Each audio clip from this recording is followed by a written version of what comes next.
and welcome to United Health Group Third Quarter 2024 Earnings Conference Call. A question and answer session will follow United Health Group's prepared remarks. As a reminder, this call is being recorded. Here's some important introductory information. This call contains forward-looking statements under U.S. federal securities laws. These statements are subject to risk and uncertainties that could cause actual results to differ materially from historical experience or present expectations. A description of some of the risks and uncertainties can be found in the reports that we file with the Securities and Exchange Commission, including the cautionary statements included in our current and periodic filings. This call will also reference non-GAAP amounts. A reconciliation of the non-GAAP to GAAP amounts is available on the Financial and Earnings Reports section of the company's Investor Relations page at www.unitedhealthgroup.com. Information presented on this call is contained in the earnings release we issued this morning and in our Form 8-K dated October 15th, 2024, which may be accessed from the Investor Relations page of the company's website. I will now turn the conference over to the Chief Executive Officer of United Health Group, Andrew Witty. Good morning, and thank you for joining us. As you saw in our release, the people of United Health Group continue to deliver on our growth pillars. Our teams are providing more people with more high-quality healthcare services and benefits, and restlessly looking for ways to simplify the health system and deliver more value for patients, employers, and providers alike. By the end of this year, we will have grown to serve more than 2 million new consumers with commercial offerings, fulfill more than 1.6 billion prescriptions through Optum Rx, and care for 4.7 million people in value-based arrangements. Our people will have done all this and more in a challenging period, navigating the first year of the CMS Medicare rate cuts and its impact on member mix, the effects of the state-driven Medicaid member redeterminations, certain novel care patterns, and the Change Healthcare cyber attack. While many of those factors could not have been anticipated, thanks to our people's efforts, we can affirm a full year 2024 earnings outlook still within the range we first offered back in November 2023. It's a distinctive part of the culture of United Health Group that we continue to strive to deliver on our financial commitments to you through changing environments and unforeseen challenges. As we look to 2025, I will address this shortly, we remain in a dynamic period for the healthcare sector. Amid this, it's important that we continue to invest in the durable, value-creating capabilities of this company that support our 13 to 16% long-term growth objective. We will balance our commitments to investing in the promising future before us with managing the known and potential challenges. We remain highly optimistic for the future, even as we are respectful of the pressures the sector faces again next year. Even within this environment, we're well positioned to continue our growth in the years ahead. I want to highlight two important reasons for this optimism. First is our relentless focus on execution, quality, and innovation. In particular, we continue to work tirelessly to improve people's experiences with the health system. To that end, this month, we launched a first-of-its-kind national Gold Card program, which will reduce the number of prior authorizations by 500,000 every year for qualified in-network providers. This can help improve both the quality and the affordability of care while reducing friction in the system. Artificial intelligence is starting to be an important tool in improving our work. Our advanced practice clinicians use AI to summarize lengthy patient histories, freeing up hundreds of hours that can be better spent caring for people. Our nurses use generative AI to review documentation more efficiently, saving time and improving patient service. AI is helping our consumer advocates, powering tens of millions of consumer interactions and provider searches. This allows our advocates to spend more time with people on more complex inquiries, driving better efficiency while also improving the consumer experience, as reflected in higher NPS scores. And finally, using AI to help build software is enabling technology and engineering teams to enhance the speed and quality necessary to help drive our technology modernization. Our focus on execution and quality is also evident in the Medicare Advantage plans we are offering for 2025. Once again, we focused on consumer value and as much as possible on benefit stability, even as we navigated the adverse Medicare funding environment. With annual enrollment beginning today, we believe we will continue to be a top choice for consumers. A second element underpinning our growth is delivery on our commitment to the transition of the health system to value-based care. For over 20 years, there has been a bipartisan consensus among healthcare experts and policymakers that value-based care, that is integrated, patient-centered, and outcome-focused care, is superior to the often fragmented and unnecessarily expensive fee-for-service system. Across 4 presidential administrations, CMS has called for private-public innovation in the development of value-based care models in Medicare and Medicaid. It provides better outcomes for patients. It saves money for the customers and taxpayers who fund care, and it empowers clinicians to focus on providing the most beneficial care. The rationale for this decades-long effort to develop value-based care is both simple and sound. It moves from incentives based solely on volume to incentives based on a patient's health outcomes and experience. And it helps ensure patient care is delivered not at the highest cost sites of service, but rather those that combine the highest quality and value. The effectiveness of value-based care for patients is proven and powerful, and it's good for the system. At United Health Group, we're purposefully organized to support the transition to value-based care. It requires deep engagement with patients, setting the foundation to move to more coordinated care, connecting patients to primary care earlier, driving clinically accurate diagnoses, more effectively recognizing and managing chronic conditions, and slowing disease progression. We're seeing the benefits of this work come to fruition. People served by Optum Health's value-based care models are more likely to receive cancer screenings and be in better control of their diabetes and hypertension than people in fee-for-service Medicare, and 10% less likely to visit the emergency room or be readmitted to hospital.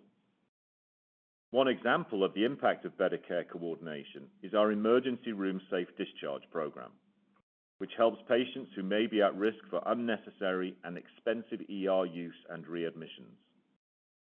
We have learned that the specific ways in which a discharge is managed can have a substantial impact on readmissions, which are a problem for both patients and facilities.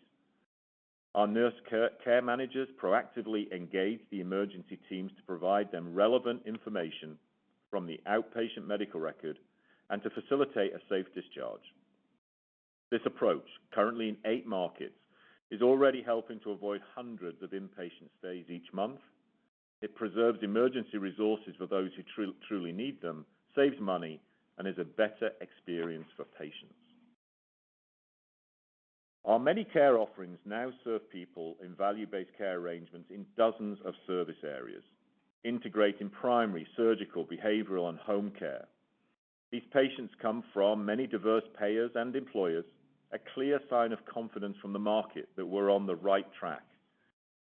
This is the value proposition of United Health Group, committed to serving patients, providers, payers, and customers with quality, integrity, and innovation, and joining with federal and state governments in the effort to help build a better health system that meets the needs of all stakeholders now and into the future. Fundamentally, we continue to grow because more people and organizations are purchasing more of the products and services we offer. It's a simple statement to make, yet a hard thing to do year in and year out. But it's the enduring reason for our optimism about the long-term growth and future of this enterprise. Now, I'll turn it over to John Rex, our President and Chief Financial Officer. Thank you, Andrew. Strong growth across the company sets us up well to deliver upon our commitments to you. Amid all the puts and takes of this unusual year, we are seeing what we always look for: new products and innovations taking root among customers, more people being served through our services, and continued improvement in the experience people have. These are key to our long-term success. I'll start today by offering some observations on care activity patterns, as we know that is most likely top of mind for many of you. Certain care patterns persisted at higher levels than we expected in the period for three specific and we believe primarily transitory reasons, two of which we noted last quarter. First, the still pronounced upshift in coding intensity by hospitals, which we flagged last quarter. In some cases, the coding actions are extreme. Certain entities have been notably and persistently aggressive, having upshifted their coding intensity factors by more than 20%. We are actively addressing this unnecessary additional cost burden to the health system. The second item, also noted last quarter, is the continued timing mismatch between the current health status of Medicaid members and state rate updates. States often use care activity data that is well over a year old in setting their rates. That typically has minimal impact when member mix levels are relatively stable, but with eligibility redetermination significantly shifting, both the number and average acuity of people covered has changed. As a result of the lagging care activity data, as well as the annual rate cycle timing, updates remain well short of current care activity, a factor that for us was more pronounced through the period than anticipated. A third item that emerged more substantially in the period was a rather rapid acceleration in the prescribing of certain high-cost specialty medications, primarily those used to treat cardiovascular disease, autoimmune disorders, and cancer. We believe a contributing factor to the acceleration was the Inflation Reduction Act, which eliminated the individual coinsurance requirement during the catastrophic coverage phase. As many of you know, more people enter this phase in the second half of the year. While we anticipated this would become a more meaningful factor in 2025, drug manufacturer campaigns pulled some of this activity into this year more sharply than anticipated. With that, let's turn to our third quarter results. Revenues of $101 billion grew more than 9% over the prior year, with strong growth again at both Optum and United Healthcare. Optum Health revenues grew by over $2 billion and are approaching $26 billion. This was driven by an increase in both the number and type of care services we offer and the patients we serve, especially in the home and among those with complex needs. Optum Rx revenues grew by over $5 billion to more than $34 billion, driven by strength in our pharmacy care offerings, as well as growth in pharmacy benefits management from new customers and expanding specialty services. Optum Insight revenues in the quarter were stable, approaching $5 billion, and the nearly $33 billion revenue backlog increased by more than $1 billion from last year. Turning to United Healthcare, our domestic commercial business has added more than 2.4 million people through the third quarter. Selling season indications are tracking favorably as we head into 25, reflecting continued strong uptake of United Healthcare's innovative offerings. Our Medicare Advantage plans on offer this fall balance providing as much benefit stability as possible for seniors, while contending with the CMS funding cuts, IRA changes, and expected care patterns. The initial STARS ratings for Plan Year 26 for consumers in 4-star or better rated plans is largely consistent with what we saw in our initial results last year. As has been the case in recent years, we expect these percentages to increase. In Medicaid, our new state customer expansion and retention performance remains strong, including recent awards in Massachusetts, Colorado, Rhode Island, Florida, and Michigan. We hope to continue to support people and families in the post-redeterminations period and are advocating with states to ensure adequate funding and resources for these often underserved people. Our capital capacities remain strong and continue to underpin our long-term growth objectives. In the quarter, cash flows from operations were $14 billion or 2.2 times net income, and year-to-date were nearly $22 billion. So far this year, we have returned $9.6 billion to shareholders via dividends and share repurchase. Additionally, we have invested more than $11 billion in a wide range of strategic opportunities, including updating and extending our long-standing and productive relationship with AARP to better serve older Americans.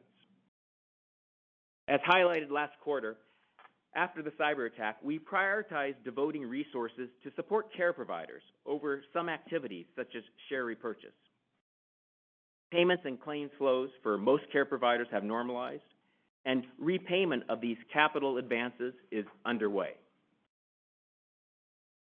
Regarding Change Healthcare, for full year 24, we now estimate the business disruption costs will be about 75 cents per share, an increase of 10 cents from the former midpoint.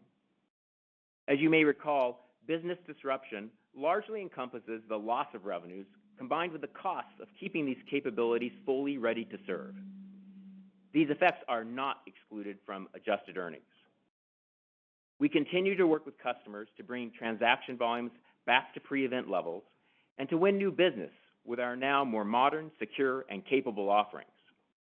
We expect to continue to build back the business to pre-attack levels over the course of 25 and estimate next year's full year impact will be roughly half of the 24 level.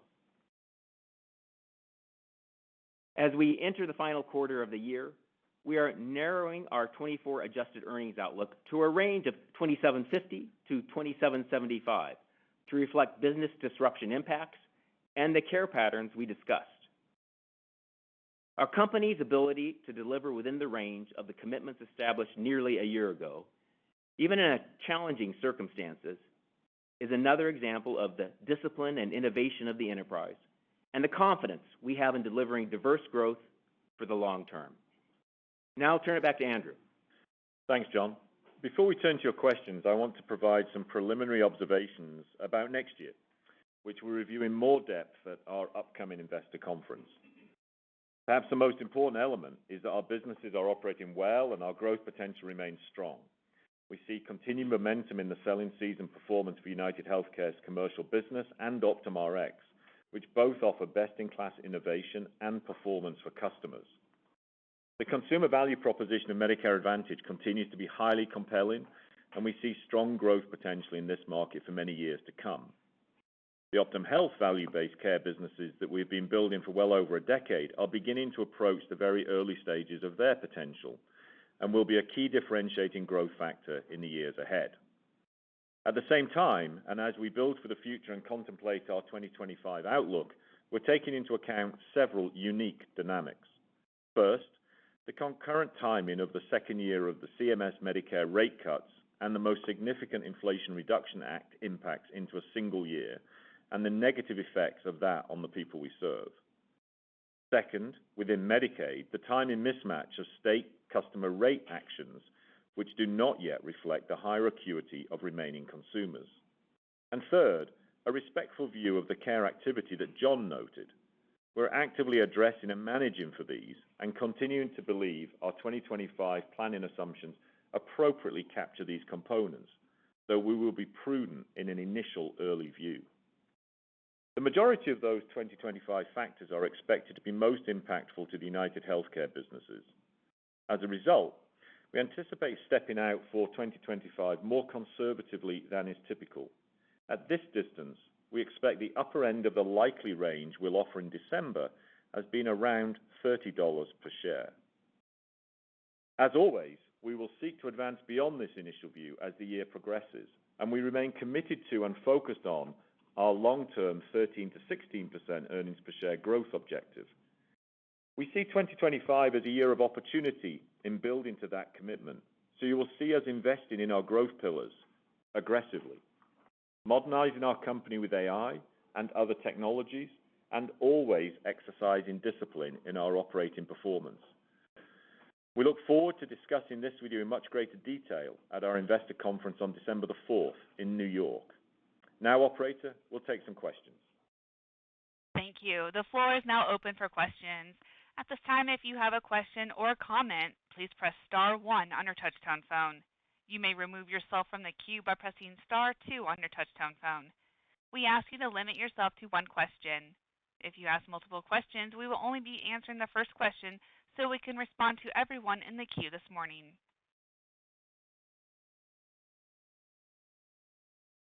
And we'll go first to Lisa Gill with J.P. Morgan. Thanks very much, and thank you for the comments. John, I want to go back to where you talked about your observations here in the fourth quarter. Can you talk about, some of those that you expect to impact 25? And I really want to focus on the third one, which are where you talked about the rapid acceleration in RX, but you also talked about the positive impact that you're seeing within your Optum RX business on the specialty side. How do we think about that playing into 25? Hey, Lisa, thanks so much for the question. Let me ask John to start, then I'm going to ask Brian, UHC, to make a couple of comments, and then we'll come back to Patrick at Optum RX. It's a wide-ranging set of impacts that you're alluding to. So let me start with John. Good morning, Lisa. Thank you. So just a few comments here, and maybe kind of shape some of these messages here. So first of all, in terms of what we would expect to persist, what we expect to subside here. So I'd start with our planning assumptions, as Andrew noted. We're looking for some of these elements here. What was different for us in the quarter than the thoughts we would have had at the end of last quarter is, most notably, what we saw in terms of the rapid increase in the specialty drugs, and we'll get a little bit more to that. There really was a mid-year issue. We think tied into the IRA. And the components that shifted for that, and as you look at some of the prescribing patterns that are out there, those shifted sharply in the second half of the year. And we would have been planned on some of that happening really more next year. The pull forward in this year was one of those elements that was a bit unexpected. I think the other elements are probably more understood out there. The timing mismatch in Medicaid has been in the conversation. What we've been seeing in the providing coding intensity also more understood. So maybe we'll go around a little bit to Brian Thompson, let him address some of those elements. Sure, John. Hi, Lisa. As John mentioned, specialty RX, again, largely contained to our Medicare Advantage book. And let me start with, I feel very adequately priced for how this will play out in 2025. Despite the surprise here in the second half, and you might ask how that's possible. And what we had done is planned for the IRA to drive a greater induced utilization as it continued to roll out, with the biggest elements being in 2025. Obviously, there's a lower out-of-pocket maximum for consumers in 24. We expected that to play out more in 2025. We're seeing that accelerate into 2024, but not at levels that would suggest we're not covered for it in 2025. Again, thought it would be a little more gradual. We've certainly seen some manufacturers doing some promotion. I believe that's also contributing, but certainly feel good about how we've priced for it in 2025 because we did anticipate these step-ups, particularly with the large-scale changes and more richness and benefit for consumers that will come to play out in 2025. And Patrick, maybe just reflect on it from an Optum RX position. Yeah. So in terms of Optum RX, first would call out volume, where we had a record PBM selling season last year that plays into this year, and renewal rates in the high 90s. The growth in mix, including in specialty, drives significant revenue growth for us. I'd call out pharmacy services, which, as you know, Lisa, in our specialty arena, significant growth, but also in infusion, hospital health system, and our community pharmacy platforms. And then in new products and services, including around specialty, whether it's Savings IQ, which has saved consumers over $1 billion this year, or Price Edge, where we have over 9 million members and saved consumers $125 million, or our Weight Engage. We've got a number of new products and services around the specialty arena that continue to deliver value to our customers, and we're really purpose-built to help our customers manage specialty spend. Great, thanks, Patrick. And thanks, Lisa, for the question. Next question. We'll go next to A.J. Rice with UBS. Hi, thanks. So I appreciate the early comments on 2025. I wonder if, relative to sort of a normal year of 13 to 16% growth, is there any way to sort of size some of the different headwinds and tailwinds you're looking at to formulate what looks like that at $30 about an 8% growth? AJ, thanks so much for the question. Let me just context this a little bit. First off, as you would, see in a typical year, We'd always start the year with a plan to, obviously deliver, but ideally beat, and that will continue to be the culture of the organization. We are clearly in an unusual situation right now in terms of the various pressures that we've seen coming externally from particularly government funding reductions and to some extent the continued strength of MedEx cost on, probably net all still somewhat hangover effects of the COVID pandemic still playing through the system, both in terms of volume and also some pressure on unit costs that we've seen, all of which you see in the kind of pressure that we see this year. Now, as we think about 2025, what we're trying to set out here, AJ, is something really important for the long-term future of the company. So those external pressures, which we've described, I think, clearly both in the press release and in the commentary this morning, we're being clear about what they are. At the same time, what we mustn't do is pull away from investing in what's going to drive the future of this organization over the next decade. What does that mean? That means really making sure we're investing in filling out and continuing to build out our value-based care platforms. It means really leaning into taking advantage of the technology opportunities which now exist in reality. So the chance to really modernize our full stack across our organization, transform the way in which we develop new products, give us opportunity to bring forth a new look Optum Insight based on much newer technologies, give us the opportunity to transform consumer experience, something which is sadly lacking across U.S. healthcare. All of those things are opportunities which sit right now. They sit in the same year as we have these various headwinds that we've been talking about.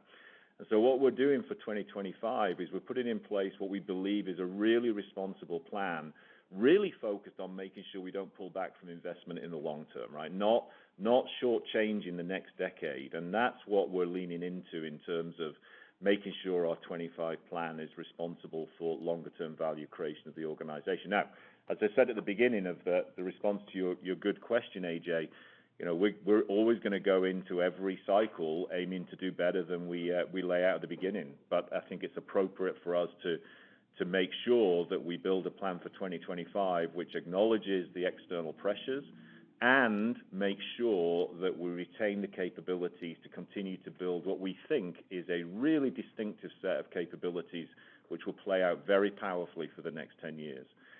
Thank you for your question. Next question, please. We'll go next to Stephen Baxter with Wells Fargo. Hi, thanks for the question.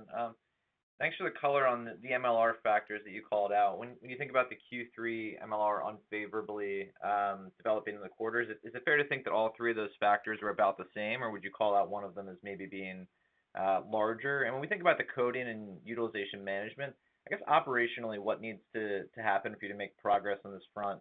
I don't think you've attributed much of this to Midnight Rule to date. Can you update us on whether that changed at all in the quarter, and maybe if not, where the pressure is manifesting on the coding side? Thank you.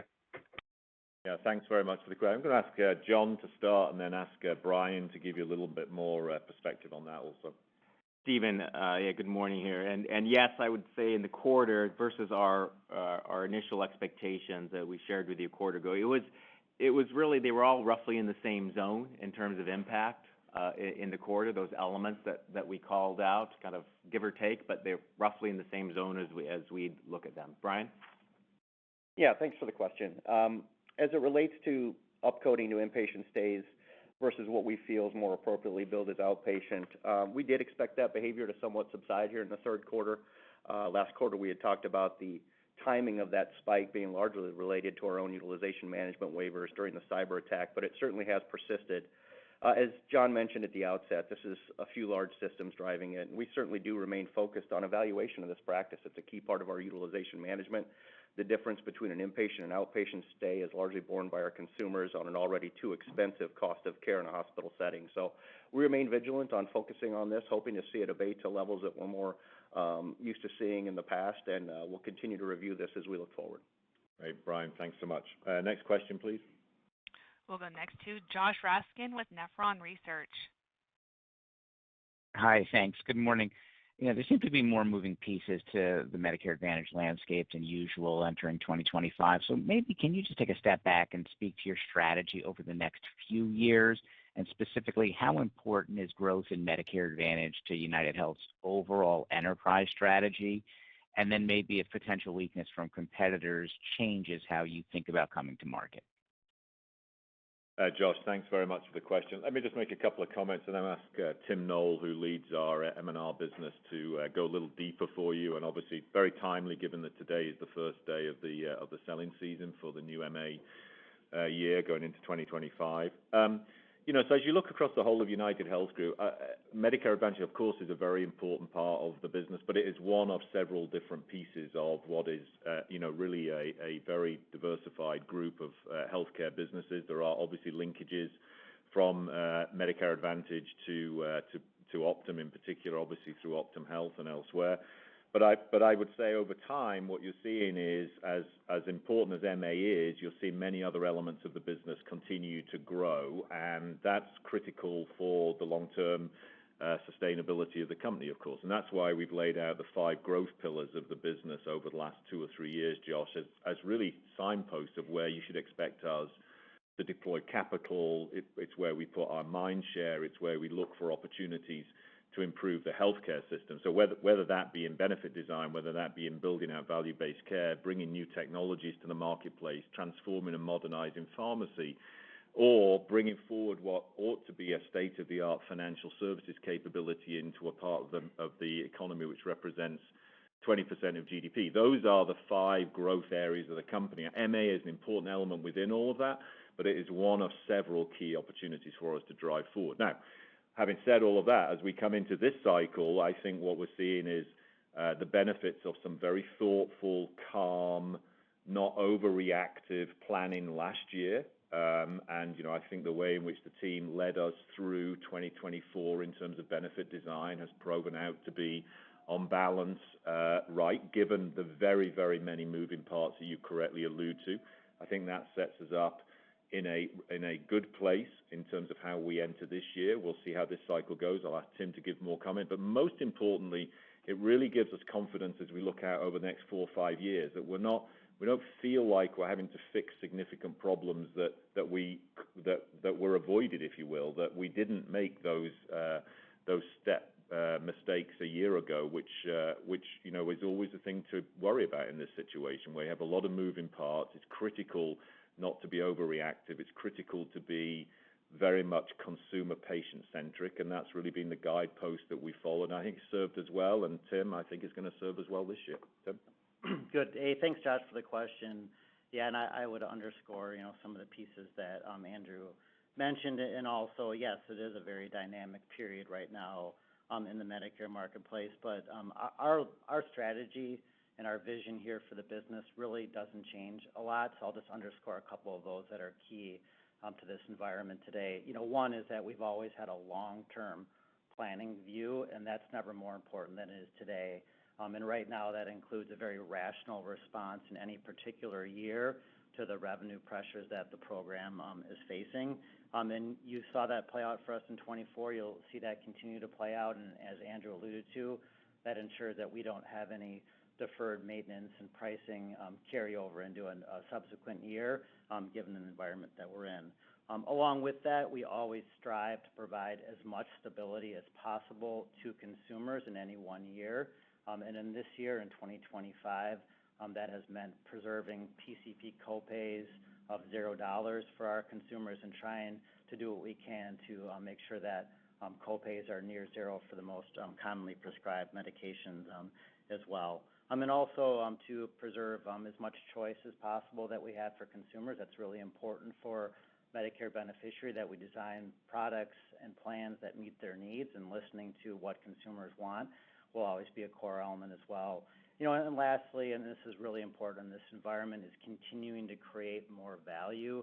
And the headline there is around our partnership with our value-based care providers. That's the best opportunity for us to continue to create value in light of some of the pressures that the program is facing, and we continue to see great opportunities there, and that's what we're leaning into right now. And finally, the new technologies that are emerging around AI and ML are giving us some really nice opportunities to provide more efficiencies in our operation and be able to pass those efficiencies along to beneficiaries, and be another considerable way that we offset some of the headwinds of the program. So, Yeah, very dynamic environment, but really our strategy and some of the core principles and foundations of our Medicare Advantage programs don't change. Thanks, Tim. And I just want to thank Tim and his team for, if you just step back, Josh, and you're super well aware of this, and you just look at the amount of regulatory change in funding dynamics, IRA coming into the marketplace, insufficient growth coefficient in terms of future MA funding on top of V28 cuts. What Tim's team has done is basically try to neutralize a lot of that volatility and noise in terms of how it flows through to touch patients and members. It's really important, that stability, never more important to have that than in this cycle we're in right now, because otherwise you would see tremendous amount of, I think, disturbing volatility flow through into the market. And we're not going to do that. We are going to put our patients and our members first. We're going to strive to do everything we possibly can to give them a fantastic experience. By working with Optum, we believe that for many of those patients, we can introduce them to an unparalleled set of quality outcomes, both in terms of care and cost and experience. And that work has never been more valuable than when you see the kind of volatility that we've seen last year, and we're going to see again next year because of the things that have already been announced. And what you're seeing us plan for is how to work through that. We're not going to sacrifice the long-term potential of all of what we built in this short period of volatility. What we're going to do is work to insulate members, make sure that members have great experience. And today's the first selling day, and hopefully lots of folks are going to be picking up the line to UHC today. Next question, please. We'll go next to Justin Lake with Wolfe Research. Thanks. Good morning. Given all the volatility we've seen in the sector, was hoping you could share with us some incremental color on how your Medicaid business ex duals and your Medicare Advantage business, including duals, are performing in the third quarter and for the full year of 2024 relative to target margins. And maybe also give us some color on the expected pace of potential improvement that's implied within 2025 guidance, if there is any improvement expected. Yeah, Justin, thanks so much for the question. Let me ask Brian to respond. Hey, Justin. Let me start with duals, and I would say we remain very encouraged about the outlook for our duals business, certainly about the position of those products as we approach 2025. I think that will be a growth element for us. Inside 2024, obviously we talked about it in our prepared remarks last quarter as well as this quarter. One of the three items contributing is the pressure we see from redeterminations, and that's obviously impacting our Medicaid book. I'd like to say that we've probably weathered the storm on the volume impact of redeterminations, and that's now behind us. What we're really looking at now is how do these rates catch up to where our current cost trends are. And I think we've seen some strong momentum with our state partners, but it's not yet responsive to the trends that we're seeing real time. And we're hopeful that through our partnership and our advocacy that we'll close this gap on funding at a faster rate than maybe normal rating cycles would suggest. But the key items in the quarter, again, were just higher volumes of disenrollment. And if I was to point to one element beyond just the traditional acuity of those that left and those that stayed that we had planned for, I'd point to behavioral care. Many of our states have looked to us to expand access to behavioral care, and I think many of us that partner with our states have done so. That does have some cost implications. So we're really hopeful that these states will be more responsive than traditional rating cycles would suggest, and that we'll see these tailwinds soon as we pace through this big year, again, of largely the volume being the driver of the implications in year, and now hopeful that we'll see these rating cycles catch up to our cost trends that we're seeing emerge. Great. Brian, thanks so much. Next question, please. We'll go next to Scott Fidel with Stephens. Hi, thanks. Good morning. Was hoping just to toggle over to the commercial business and how some of those, I guess, those three elements, obviously excluding the Medicaid one, but the other two elements that you talked about that were costs were coming in higher than expected. Just if you could maybe sort of bifurcate that between commercial group and then commercial individual, and I guess sort of how you're seeing those flow through into both of those markets, and then just on the individual side, just how that informs your view on how you've priced your exchange products for 2025, and sort of comfort with the margin trajectory there. Thanks. Yes, Scott, thanks so much. Let me ask Brian to give you a kind of an overarching view, and then maybe pass to Dan Kueter to give you a little deeper on the commercial business. Yeah, Scott, thanks for the question. It provides me an opportunity to clarify. The three items that we mentioned at the outset and throughout really aren't a part of our commercial business. What we've talked about, obviously, redeterminations in the Medicaid space and the other pressure points around inpatient stays and specialty, largely around Medicare Advantage. I feel really good about not only our performance, but our cost management inside our commercial business, and I'll hand it to Dan Kueter, our CEO of that business. Yeah, thanks, Brian. Hey, and Scott, thanks for the question. I can offer that in the exchange business, as you ask about, our pricing is respectful of the trend and the other market dynamics in that space, which include our product offering, our geographic footprint, and the competitive environment. For 2025, we have priced with a full review of our cost and full respect for trend. As Brian and John have noted, those impacts that are driving some trend in the government programs are not applicable to the commercial business, whether that be on the individual side or the group side. So our outlook on trend for 2025 is consistent with our view for 2024, and the drivers in the commercial business remain the things that we have discussed for some time now: provider unit cost, pharmacy cost, and enabling expanded access to behavioral health services. So those have been the drivers in 24. We expect those to continue into 25, and we have priced both the individual business and the group business with full respect and awareness of those trend items. Dan, thank you so much. And really the two elements that Dan just raised there, the pharmacy unit cost and utilization, and of course the hospital unit cost, are two kind of strategic areas that we really want to lean into. And, we've been very outspoken for years about the need to bring down list price of drugs. We continue to advocate very strongly for that. Until that happens, we continue to utilize all of the tools at our disposal through Optum Rx to try and bring down those costs on behalf of our members and on behalf of the companies who we serve within the commercial books of business. We're also, exploiting as much as we possibly can opportunities to be leaders in how we think about biosimilar adoption and how we create wraparound programs on important areas like weight loss, all of which are designed to try and bring down essentially the ever kind of increasing inflationary pressure that we see from the drug bill, and it's an important one. The second one Dan referred to is hospital unit costs, and we've seen really some, unusually aggressive and high unit cost asks. We are very much, we fully recognize the critical role of the hospital systems and hospitals, obviously within the care delivery environment, but we want to continue to work to try and find new compact, a new way of working with hospitals. We want to see less abrasion in the marketplace. We believe that ought to come with more competitive rates in the marketplace. We see a critical role for hospitals as acuity needs rise, but at the same time, we see great opportunity for us to partner with the right health systems to create much better value for money for the overall system. So there are two areas we really want to be a willing partner to innovate, and whether that be with drug companies who are interested in new ways of working to bring down cost, or whether that's with hospital systems who want to work with us to reimagine what the patient experience, the doctor experience is, and all part of bringing down the unit cost. That those are areas that are super important for the long run, and it's going to be space where you're going to see us continue to be very active in terms of putting forward ideas, trying, piloting new approaches. The National Gold Card program I mentioned 30 minutes ago is just one example, and we're going to continue to look for those sorts of opportunities. Next question. We'll go next to Lance Wilkes with Bernstein. Great, thanks. Could you talk a little bit about Optum Health? And I had 3 points there. If you could talk a little bit about some of the drivers of margin improvement in the quarter. If you could talk about the outlook for 25 for risk contracting, in particular, what things might be driving that as far as adoption in MA, and if you're seeing adoption in other segments like employer.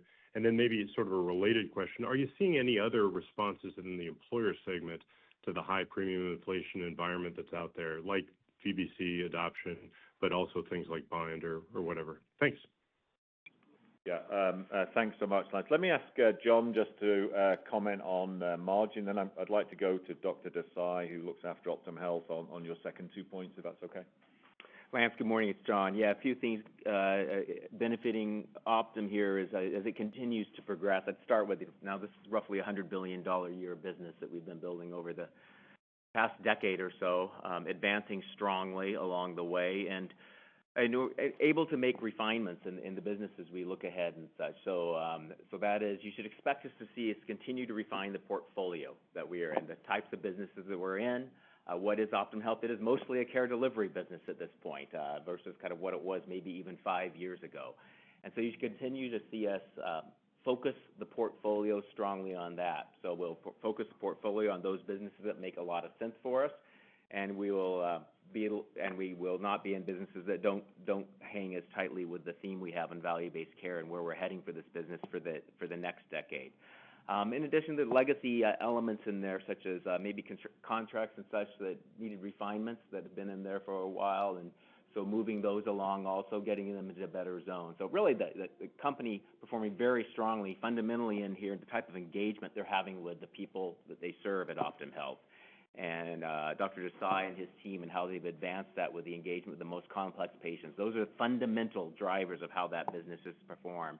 And then our job is to make sure that we refine the portfolio, refine the elements here of as we look ahead for the next decade and build. Great. Thanks, John. And Amar? Great. Thanks for the question, Lance. So first of all, we feel very good about the overall performance of Optum Health. We are continuing to execute against our 3-year plan that we put in place in 2023, focused on medical cost management and affordability initiatives, clinical engagement, our operating cost management activities, and then accelerated diversified growth in some of our services businesses. On that point in particular, as it relates to services, we're pleased with the growth in our Optum Serve business, where we've had new product launches in the areas of medical disability exams that have resonated very well in the marketplace and have contributed to a leading position as a clinical provider for the largest government and federal agencies in the country. As it relates to your broader question around growth across payers, we have strong relationships with over 100 plan partners and are poised to execute on a broad, diverse growth agenda. In fact, in this dynamic rate environment and benefit environment we've discussed here, we're actually seeing increased outreach from payers who are looking for really an enduring partner who can operate in capitated arrangements. In particular, a number of productive discussions ongoing around funding and market level planning as we plan for AEP, but also in other lines of business. And foundational to all of these conversations is really, first and foremost, the quality of our providers anchored in the community, particularly our ability to achieve clinical outcomes, including closing gaps in care for STARS programs and HEDIS measures, the strength of that network in the geographies that plan partners are looking to grow in, and then continued focus around our clinical engagement. In fact, year to date, we've engaged over 80% of our members, 90% year to date for our highest risk members. So when I take that together, great momentum and strength to not only grow, but grow in a broad and diverse way across multiple lines of business. Thanks for the question. Great, Amar. Thank you very much. And I'm going to ask Heather in a second just to give a little bit of perspective from her seat as the head of Optum in terms of the value-based care, ambition and where we're looking to take that, particularly as it differentiates. But both Heather and I have recently been out with some of our key commercial clients, and it's been striking to me the rise in interest, and it's the beginning, I think, but the rise in interest for some commercial employers to start to explore moving to value-based as an alternative. And I do think that we're going to see that start to move forward now. It's one of the reasons we've been investing heavily in some new groups. I call out particularly Kelsey Siebold that joined Optum just a couple of years ago. They're really good at the leading edge of that kind of model. And I do think that we're going to see, Lance, to your good question, I think we're going to see that start to evolve over the next few years. And we're certainly starting to see the beginnings of important employers begin to ask those questions. And there are obviously some who already do it, and I'd expect to see that trend accelerate as we go forward. But Heather, it'd be good just to share a little bit how you're viewing the overall value-based care kind of point of differentiation, maybe from a member perspective and the like. Yeah, thanks, Andrew, and just maybe, Lance, thanks for the opportunity. I think you're right. You're seeing in this dynamic environment and a complex funding environment, you're seeing the value proposition of the value-based care in the sense that, Amar described it, not just for those, plan sponsors that predominantly take risk for Medicare Advantage, but we're seeing it from employers as well, direct to employer. And I think the principles of it, as Andrew said, it's one, they're looking for alternatives that give clear predictability. They're looking for a better member holistic experience, and that means integrating their wellness programs. It means better answers and closer proximity to the wraparound services they need, including behavioral health and at times home-based services. And it means, again, more predictability and the ability to invest dollars in other areas of well-being and health for our employers. The other thing I'd point out is not only to Amar's point are we continuing to invest in value-based care, and with every month we see more aligned physicians with better tools, with better platforms, with increased signals and incentives to ensure that they're focused on the outcomes and the affordability of our members. And you're seeing that show through in Optum Health's performance. But don't forget that the other services, they across Optum also help our payers and our employers, including our risk and quality services that we offer through Optum Insight. Those are, the administrative and clinical services. They're more high-powered, they're more universal. We're using AI to bring down the cost of those and to increase the universes. And in Optum Rx, Optum Rx PBM services, if the employer or the plan wants it, is a value-based accountable construct. They can do a pass-through where they manage the cost, or they can do an accountable construct. When we talk about our Clear Guarantee programs, we take the risk for all of those services, including the specialty services. Now, it's really important to note, I think this is incredibly important, that with guarantee or accountability, our clients don't lose transparency. Optum Rx stands for transparency, but we're trying to make it simpler, and we're trying to take accountability. So I would point to the value-based services across Optum and say, yes, they're resonating with payers. We're seeing that, and that's why we're so optimistic about our long-term value proposition. But every other service that Optum offers through Insight, through the bank, and through Optum Rx contributes to that value-based mission and helps all of our clients, payers, state customers, federal customers, employers, and should benefit our consumers with better outcomes and with a better experience. Heather, thanks so much, and Lance, thanks again for the question. Next question. We'll go next to Joanna Gajuk with Bank of America. Hi, good morning. Thanks so much. So I guess a follow-up question on the Optum Health discussion. So I guess the question was about margins, but I want to ask about revenues. In the quarter, the revenues actually did decline sequentially, quarter over quarter from second quarter, about 4%. So, and I know there was a commentary around, streamlining this portfolio and some contracts. So is that sequential decline and a function that there was something that actually did already take place in third quarter in terms of exiting maybe some underperforming contracts or business lines? So can you comment on that? And I guess were margins also benefiting from investment income and to what degree? And then I guess the real question is about trying to ask again, what do you assume for margins in Optum Health next year? Thank you. Thanks so much, Joanna. Let me, I think actually the sequential is a pretty straightforward explanation. Let me just ask John to give you a little detail on that. Joanna, good morning. Yes, so the refinements that I was discussing would be the primary impact in terms of the sequential and what you're seeing sequentially in terms of revenues. And as we continue to refine the portfolio, refine contracts, legacy contracts that might be out there, and work ahead on that. That would be the really prime component that we'd see in there. Okay, great. Thanks so much. Next question. We'll go next to Sarah James with Cantor Fitzgerald. Thank you. I was hoping you could give us a little bit more color on Optum Insight. So excluding Change, how's the sales pipeline and margins going versus your expectations on the non-Change business? And then on Change specifically, as we think about its transition into 2025, is that business an earnings drag, and how should we think about the revenue being a headwind or a tailwind compared to 24? Sarah, thanks so much. I'm going to ask Roger Connor, who leads Optum Insight, to give you a little deeper on this. But I just want to thank and acknowledge the tech team and the Optum Insight team more broadly for the extraordinary response to the Change attack, and Roger will share in a second the great progress we've made in recovering that business.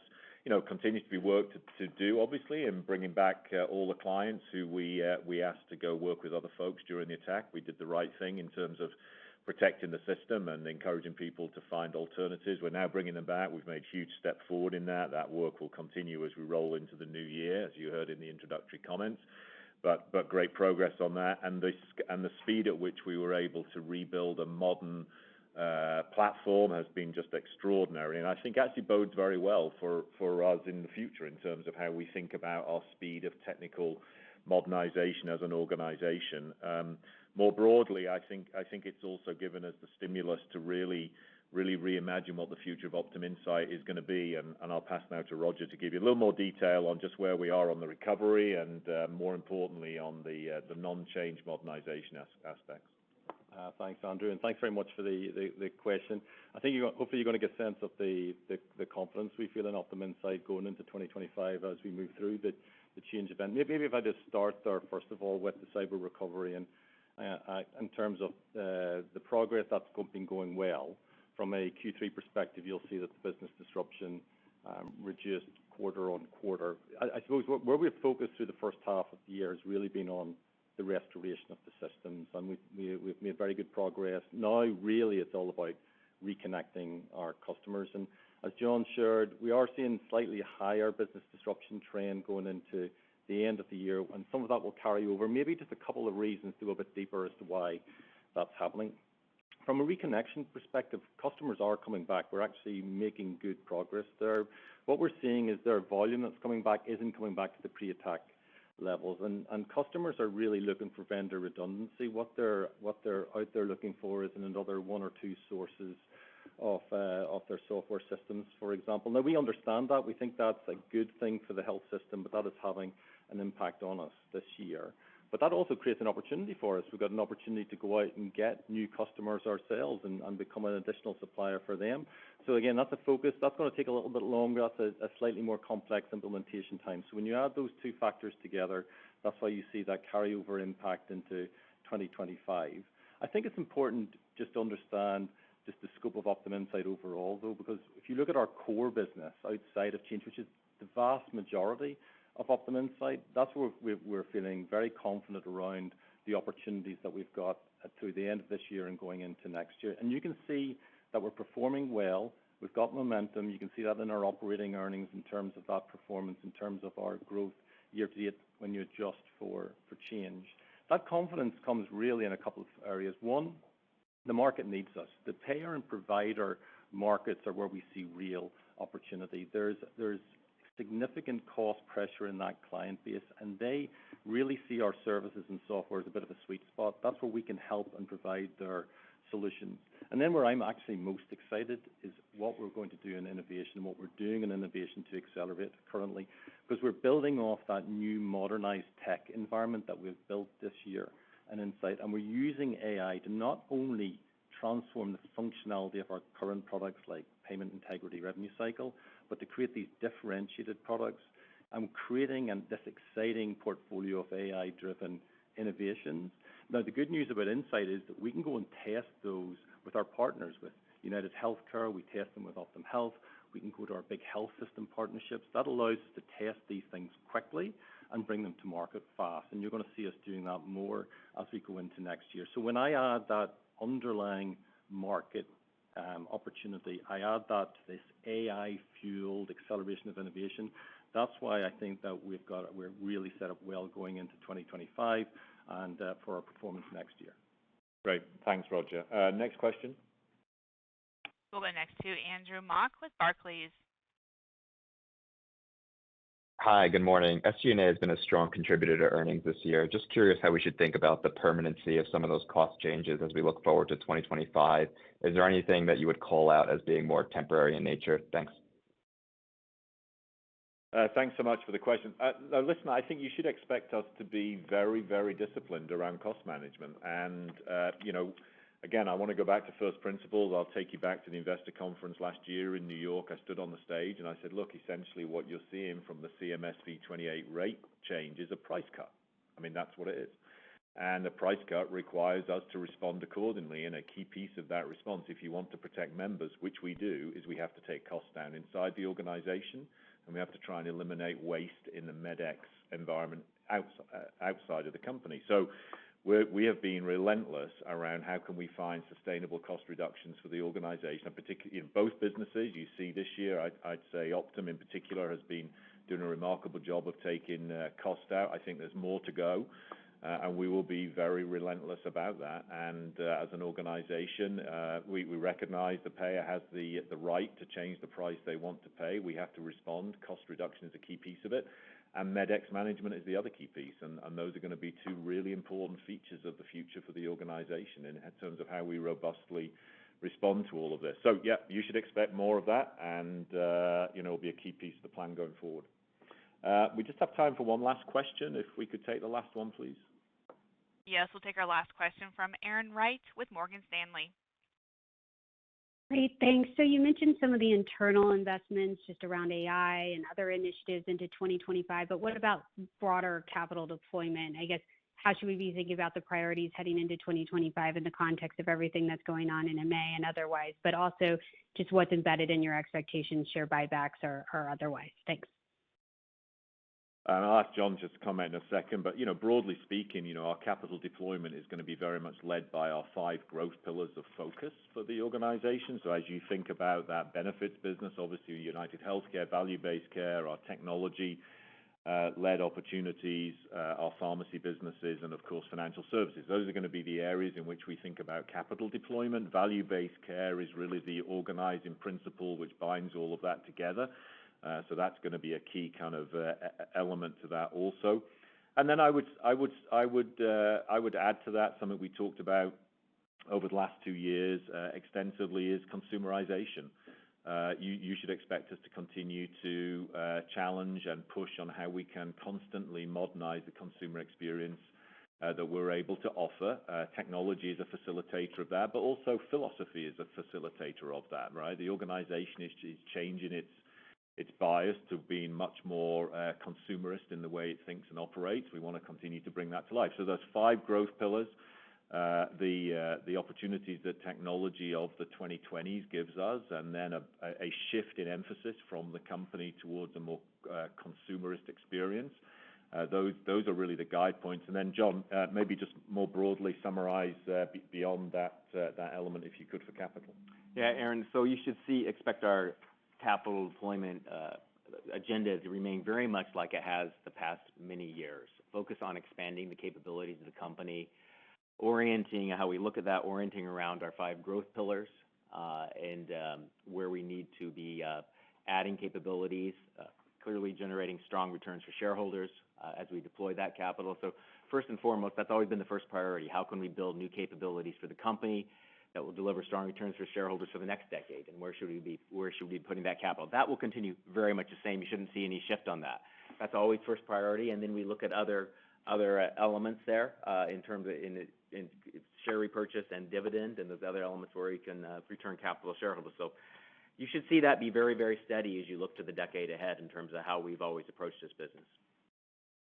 Great, Aaron. Thank you for the question, and thank you all for your questions this morning. As we look to concluding this year and further preparing for 2025, we're excited about the future of United Health Group. We believe we have the focus, the discipline, and the adaptability to continue to grow at our 13 to 16% long-term target, and we remain, as always, committed to the people we serve. Despite the challenges that we see in the environment externally, we believe at United Health Group we have the right mix of people, capabilities, passion, and compassion to allow us to not just navigate 2025, but actually in doing so, set the foundations for continued differentiated performance for many years to come. We appreciate very much your attention this morning. Look forward to having the chance to see you in person in New York at our investor conference. Thank you. This does conclude today's conference. We thank you for your participation.